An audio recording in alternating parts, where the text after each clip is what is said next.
Hello everyone, welcome to today's discussion on de-dollarization and new payment system. De-dollarization क्या है, इसे कैसे define करेंगे? A significant reduction in the use of dollars in world trade and financial transactions, decreasing national, institutional and corporate demand for the greenback. मतलब ये हुआ कि विश्व व्यापार और वित्तीय लेन देन में डॉलर के उपयोग में कमी, जिससे डॉलर के लिए राष्ट्रीय, संस्थागत और कॉर्पोरेट मांग में कमी आती है.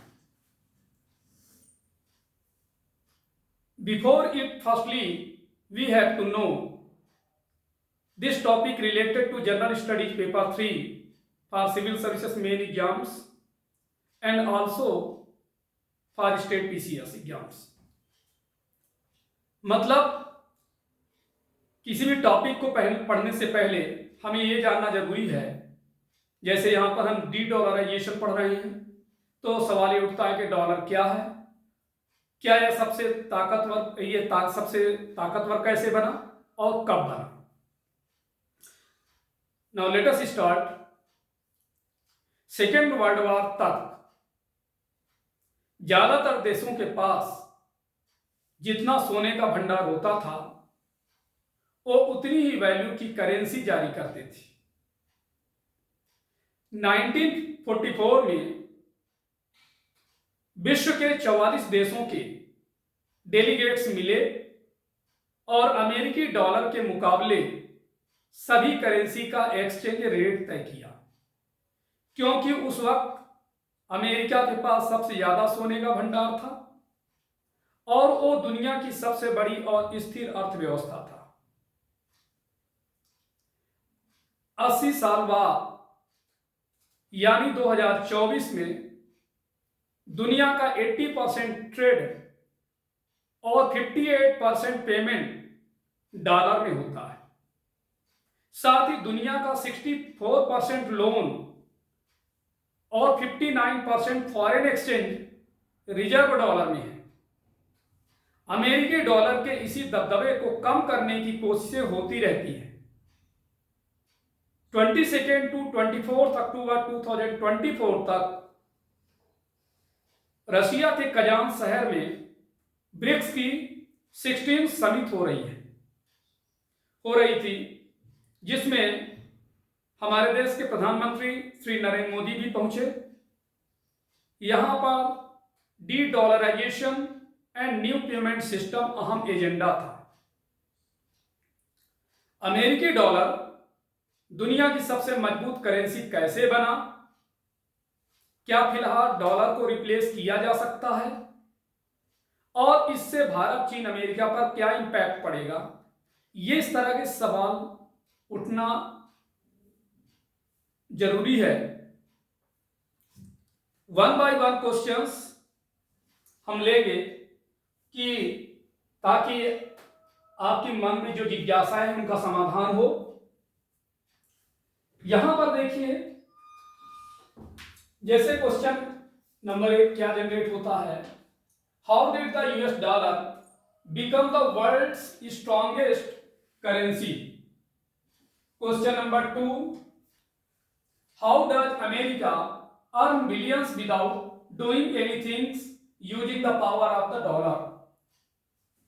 Question 3, what efforts are China and Russia making to replace the dollar. Question number 4, what is the happening regarding this in the 2024 BRICS summit, what will be the India's role in it. Next question, is de-dollarization possible? If yes, then to what extent?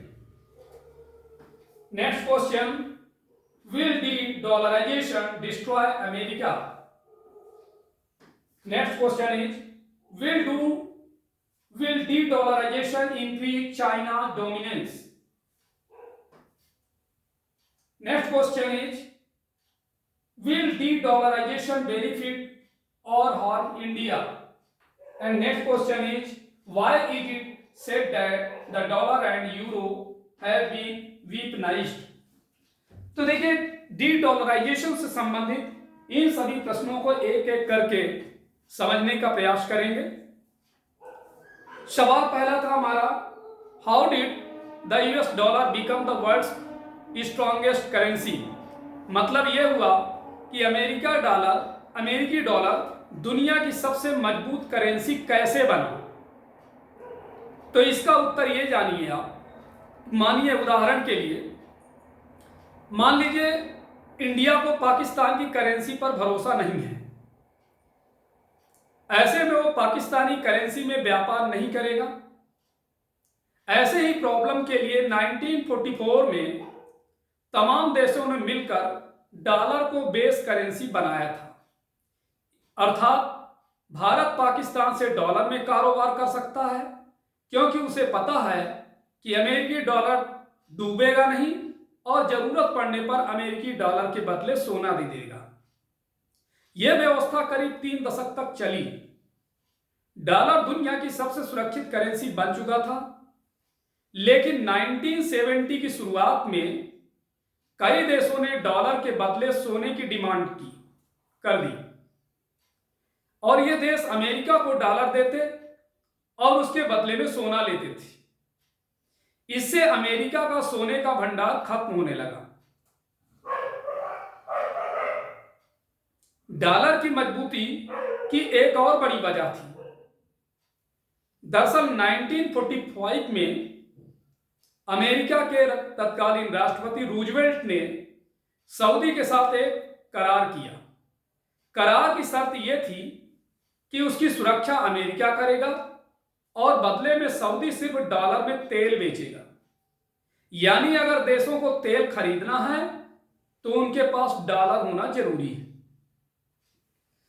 Next question था हमारा, how does America earn billions without doing anything using the power of the dollar. Means dollar की power के दम पर America बैठे बिठाए कैसे अरबों रुपए कमाता है। देखिए, जब हम किसी चीज को खरीदने के लिए कई तरीकों से उसका दाम चुकाते हैं, उदाहरण के लिए कैश में, ऑनलाइन बैंकिंग सिस्टम के थ्रू या यूपीआई के माध्यम से ट्रांसफर करते हैं। ऐसे ही दुनिया भर के देश आपस में ट्रेड करने के लिए अमेरिका के स्विफ्ट नेटवर्क का इस्तेमाल करते हैं और इसके जरिए अमेरिका बैठे बिठाए अरबों रुपए कमाता है। अब यहां पर देखिए, हम यहां पर चार्ट को आप देखिए, चार्ट के माध्यम से समझाने का प्रयास कर रहे हैं।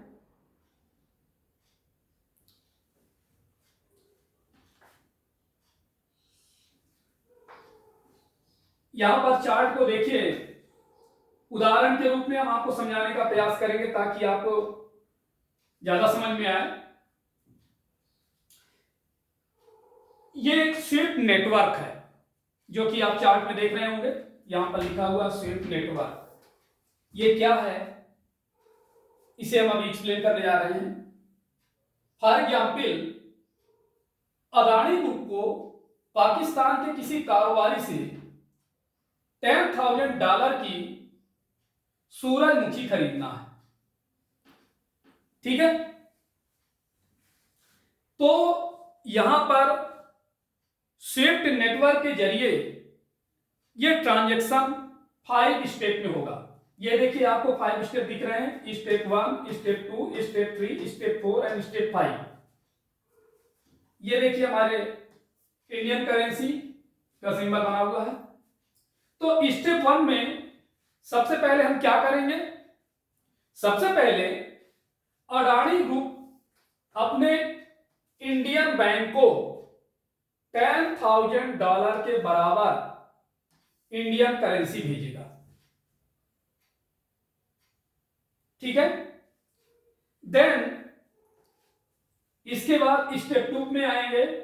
यहां पर भारतीय बैंकों का अमेरिकी बैंक में खाता होता है, वहां से वो डॉलर में एक्सचेंज करके पेमेंट करने को कहेंगे,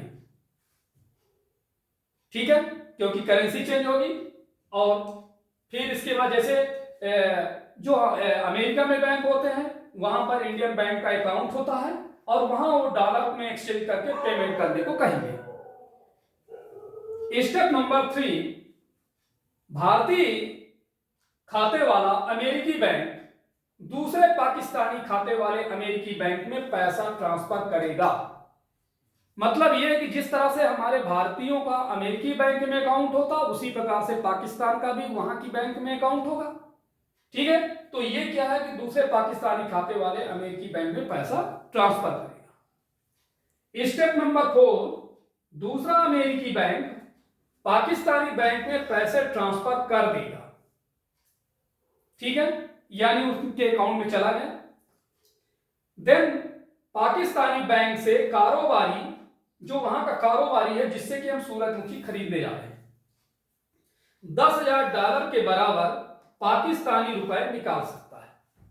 ठीक है, यानी वो जो सप्लाई कर रहा था उसके बदले उसको एक रकम प्राप्त हो गई। तो ये सिस्टम, ये नेटवर्क स्विफ्ट नेटवर्क कहलाता है। 1973 में 22 देशों के 518 बैंक के साथ स्विफ्ट नेटवर्क शुरू हुआ था, इंपॉर्टेंट लाइन। फिलहाल इसमें 200 से ज्यादा देशों के 11,000 बैंक शामिल हैं जो अमेरिकी बैंकों में अपनी विदेशी मुद्रा भंडार रखते हैं। अब सारा पैसा तो व्यापार में लगा नहीं होता, इसलिए देश अपने एक्स्ट्रा पैसे को अमेरिकी बॉन्ड में लगा देते हैं जिससे उन्हें कुछ इंटरेस्ट मिलता रहे। सभी देशों को मिलाकर यह पैसा करीब 7.8 ट्रिलियन डॉलर है। इसका मतलब यह कि भारत की इकोनॉमी से भी 2 गुना ज्यादा इस पैसे का इस्तेमाल अमेरिका अपनी ग्रोथ में करता है। अब इसके पहले देखिए, जैसा कि हमने क्वेश्चन लिया था, क्वेश्चन नंबर 3, कि what defaults are China and Russia making to replace the dollar. It means dollar को रिप्लेस करने के लिए चीन, रूस क्या कोशिशें कर रहे हैं। जैसा आप सब जानते हैं कि रूस जो है दुनिया का दूसरा सबसे बड़ा तेल और गैस का उत्पादन करने वाला देश है। उसके सबसे बड़े खरीदार यूरोपियन कंट्री हैं। अप्रैल 2022 में रसिया ने नेचुरल गैस खरीदने वाले यूरोपियन यूनियन के देशों से कहा कि वो डॉलर या यूरो के बजाय बिल का भुगतान रूबल में करें। रूबल मतलब रसिया की जो करेंसी है, यहां की करेंसी में करें। यानी जो देश पहले रसिया से गैस खरीदने के लिए अमेरिकी बैंक में डॉलर रिजर्व रखते थे, उन्हें रसियन सेंट्रल बैंक में रूबल रिजर्व रखना पड़ा। और इसी तरह बाकी चीजों के निर्यात के लिए भी रसिया ने अनफ्रेंडली देशों से रूबल में पेमेंट करने की मांग की और इसी की वजह से रूस के गैस एक्सपोर्ट में गिरावट आई। यूरोपीय यूनियन 2021 तक करीब 40% गैस रूस से इंपोर्ट करता था, जो 2023 में घटकर लगभग 8% हो गया। यानी आप सोचो कितनी बड़ी गिरावट आई। जून 2022 में रूस के राष्ट्रपति व्लादिमीर पुतिन ने ब्रिक्स देशों की करेंसी का एक नया इंटरनेशनल रिजर्व बनाने की बात कही थी। पुतिन ने प्रपोजल पर ब्रिक्स देशों में शामिल Brazil, Russia, India, China and South Africa विचार कर रहे हैं। अब यहां पर देखें कि डॉलर को युआन से रिप्लेस करने के लिए चीन की क्या कोशिश है। स्विफ्ट की तरह ही चाइना की central bank People's Bank of China ने सिप्स नाम का सिस्टम बनाया है, CIPS। इस पेमेंट सिस्टम से करीब 117 देशों के 1551 बैंक जुड़ चुके हैं। पिछले साल इस सिस्टम के जरिए 123.06 ट्रिलियन युआन क्या है, चाइना की करेंसी है, युआन से ज्यादा का ट्रांजैक्शन हुआ। युआन रिजर्व को बढ़ावा देने के लिए चाइना ने 40 से ज्यादा देशों के साथ करेंसी स्वैप एग्रीमेंट किया है। इस एग्रीमेंट के तहत दो देशों के व्यापार करने के लिए हर बार स्विफ्ट सिस्टम की जरूरत नहीं है। एक फिक्स अमाउंट का ट्रेड वह देश अपनी करेंसी में कर सकता है। नवंबर 2023 में चाइना ने सऊदी अरेबिया के साथ एग्रीमेंट किया। इसमें 3 साल के लिए डॉलर की बजाय युआन का इस्तेमाल कर करेंसी स्वैप की जाएगी, जिसकी वैल्यू करीब 6.93 बिलियन डॉलर है। इससे डॉलर का दबदबा कम होगा। Next question, what is the happening regarding this in the 2024 BRICS summit, what will be the India's role in it. मतलब इसका जवाब यह हुआ कि 22 से 24 अक्टूबर तक रूस के कजान शहर में ब्रिक्स की 16वीं समिट चल रही थी। कुछ ही दिन पहले की बात है। यानी इस बार ब्रिक्स समिट की मेजबानी रशियन प्रेसिडेंट व्लादिमीर पुतिन कर रहे थे। 19 अक्टूबर 2024 को पुतिन ने कहा कि ब्रिक्स करेंसी में अभी समय लग सकता है। ब्रिक्स अभी नेशनल करेंसी के उपयोग को बढ़ाने और इसे सुरक्षित बनाने के लिए रिसर्च कर रहा है। और इस तरह से देखिए, इस समिट में ब्रिक्स करेंसी की बात नहीं हो रही थी, बल्कि उसकी जगह डॉलर के इंपॉर्टेंस को धीरे धीरे कम करने पर बात की जा रही थी। और पुतिन ने भी ये कहा कि ब्रिक्स एक सिस्टम की बात कर रहा है जो ब्रिक्स देशों के बीच होने वाले ट्रेड्स में इस्तेमाल किया जा सके। साथ ही इंटरनेशनल ट्रेड्स में डॉलर, यूरो जैसी वेस्टर्न करेंसी का इस्तेमाल ना किया जाए। 1 अक्टूबर 2024 को एक थिंक टैंक प्रोग्राम में हमारे देश के foreign and external minister mister S Jaishankar ने कहा कि भारत ने कभी डॉलर को निशाना नहीं बनाया, क्योंकि यह देश की economic, political and strategic policy का हिस्सा नहीं रहा। इंडिया की ऐसी कभी कोई नियत नहीं रही है। यह जरूर है कि इंडिया के कुछ पार्टनर्स को डॉलर में व्यापार करने में डिफिकल्टी हो रही है। भारत चाहता है कि डॉलर में होने वाले ट्रेड पेमेंट को कम किया जाए। इससे इंडिया के फॉरेन रिजर्व में डॉलर कम होगा और जो डॉलर रिजर्व रहेगा उसका इस्तेमाल दूसरे कामों में किया जा सकेगा। सवाल हमारा नेक्स्ट ये है कि is dollarization possible, if yes then to what extent. मतलब क्या डी डॉलराइजेशन पॉसिबल है, और अगर हां तो किस हद तक। तो देखिए,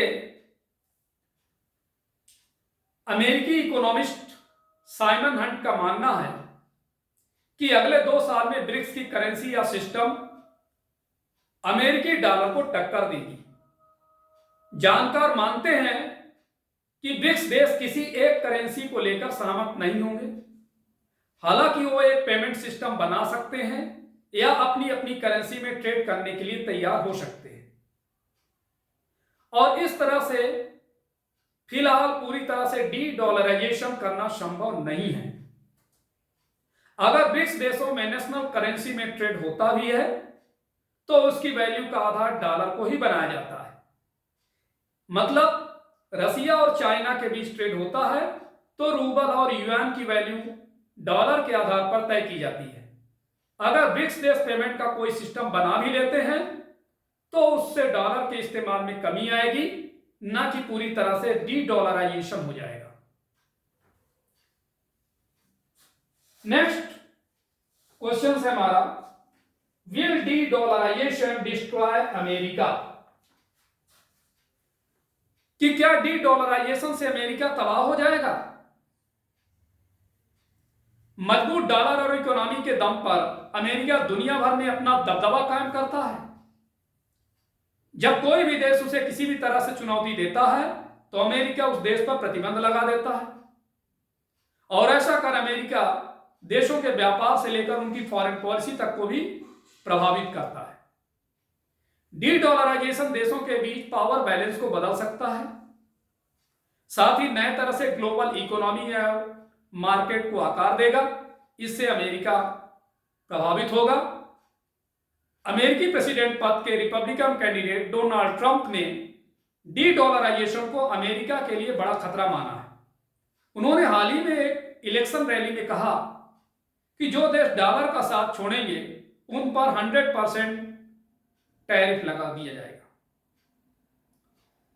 मतलब दुनिया भर में डॉलर में होने वाला ट्रेड ब्रिक्स देशों के ट्रेड से कई गुना ज्यादा है। ऐसे में अगर ब्रिक्स को कोई करेंसी या सिस्टम लाना भी है तो उसके कारण डॉलर की वैल्यू पर ज्यादा असर नहीं होगा। डी डॉलराइजेशन से अमेरिकी मार्केट में डिसइन्वेस्टमेंट और भरोसे में गिरावट हो सकती है, जिससे मुनाफा घटेगा। साथ ही इंटरनेशनल रिजर्व में डॉलर में कमी आएगी या दूसरी करेंसी में ज्यादा रिजर्व रखा जाएगा। नेक्स्ट सवाल है हमारा, will de-dollarization increase China dominance? मतलब क्या डी डॉलराइजेशन से चाइना का दबदबा बढ़ जाएगा? देखिए, केवल डी डॉलराइजेशन होने से चाइना का दबदबा नहीं बढ़ेगा। दरअसल ब्रिक्स देश ये चाहते हैं कि उनका इन्वेस्टमेंट और फॉरेन रिजर्व डॉलर के अलावा दूसरी करेंसी में भी हो, जिससे अमेरिकी डॉलर का इस्तेमाल किसी इंस्ट्रूमेंट की तरह ना कर सके, क्योंकि अभी इन देशों का ज्यादातर फॉरेन रिजर्व डॉलर में है और कोई भी देश ये नहीं चाहता कि अमेरिका उनका रिजर्व फ्रीज कर दे। साथ ही ब्रिक्स देश चाइना की करेंसी को लेकर सहमत नहीं हो। चाइना का ज्यादातर फॉरेन रिजर्व डॉलर में ही है। ऐसे में वो ये नहीं चाहेगा कि डी डॉलराइजेशन हो और डॉलर की वैल्यू घटे। इससे चाइना की इकोनॉमी पर इंपैक्ट होगा। इसीलिए चाइना भी डी डॉलराइजेशन को धीरे धीरे करने की कोशिश करेगा और युआन को इंटरनेशनल करेंसी के तौर पर पेश करेगा। और वास्तव में चाइना ग्लोबल फाइनेंशियल सिस्टम के साथ नहीं जुड़ा है, क्योंकि इसमें कई कमियां हैं। चाइना में कई गवर्नमेंट कंपनीज हैं जिन्हें भारी सब्सिडी दी जाती है। अगर कोई कंट्री ग्रेट इकोनॉमिक पावर बनना चाहता है तो यह स्ट्रेटजी सही नहीं है। Next question is, will de-dollarization benefit और हार्म इंडिया? देखिए, महत्वपूर्ण सवाल है कि डी डॉलराइजेशन से भारत को क्या फायदा होगा या नुकसान। डी डॉलराइजेशन से भारत की अमेरिकी मॉनेटरी पॉलिसी या डॉलर पर निर्भरता कम होगी। साथ ही भारत के फॉरेन रिजर्व में दूसरी करेंसी का हिस्सा बढ़ेगा। इसके लिए इंडिया को धीरे धीरे और सावधानी के साथ डी डॉलराइजेशन का कदम लेना होगा। अगर भारत और रसिया के बीच रूबल और रुपए में ट्रेड होता है तो भारत को फायदा होगा, लेकिन रसिया यूक्रेन युद्ध के दौरान हमने देखा है कि भारत ने रुपए में रूस से क्रूड ऑयल खरीदा, लेकिन कुछ समय बाद रूस को घाटा होने लगा, क्योंकि उसके पास बहुत ज्यादा रुपया इकट्ठा हो गया जिसका वो कहीं इस्तेमाल नहीं कर पा रहा था। दरअसल रसिया से भारत इंपोर्ट ज्यादा करता है और एक्सपोर्ट कम। भारत ये नहीं चाहेगा कि ब्रिक्स देशों में चीन के युआन को महत्व बढ़े और उसे सभी देश स्वीकार करें, क्योंकि भारत का चाइना की करेंसी में विश्वास नहीं है। Next question is, why is it said that the dollar and euro have been weaponized? मतलब यह हुआ कि ऐसा क्यों कहा जाता है कि डॉलर और यूरो का वेपनाइजेशन किया गया। रसिया यूक्रेन युद्ध के चलते अमेरिका ने रसिया पर कई प्रतिबंध लगाए हैं। उसने विदेशों में रखा रसिया का $282 बिलियन का रिजर्व फ्रीज कर दिया, रसियन बैंक को स्विफ्ट नेटवर्क से डिस्कनेक्ट कर दिया और अमेरिकी बैंकों के जरिए पेमेंट्स रोक दी। अमेरिका ने रसिया का रिजर्व फ्रीज कर इंटरनेशनल लॉ का उल्लंघन किया है। साथ ही वेस्टर्न कंट्रीज भी रसिया यूक्रेन युद्ध में एक तरह से शामिल है। अमेरिका ने ऐसा कर डॉलर का इस्तेमाल एक वेपन यानी हथियार के तौर पर किया, और ऐसे में कई देश अमेरिका और पश्चिमी देशों से घबराए हुए हैं और वो अपने रिजर्व और पॉलिसी में बदलाव ला रहे हैं। तो इस तरह से देखिए डी डॉलराइजेशन क्या है, इसमें क्या समस्याएं हैं, क्या होना चाहिए, इसके बारे में वन बाय वन ने लगभग 8 से 9 क्वेश्चंस बनाए थे कि इन तरह के सभी के मन में क्वेश्चंस बनेंगे और ये सभी क्वेश्चंस का वन बाय वन आंसर देने का हमने प्रयास किया। आप लोग गंभीरता सुनेंगे। This is a very important topic, ज्वलंत मुद्दा जो अभी काफी दिनों से चर्चा में था, और इस तरह से बाकी अपनी समस्याओं के समाधान के लिए आप हमारी एकेडमी से जुड़ सकते हैं। वहां आकर के आप अपनी समस्याओं का हल जान सकते हैं, और हमारी टेलीग्राम चैनल है उससे जुड़ करके भी अपनी समस्या को शेयर कर सकते हैं।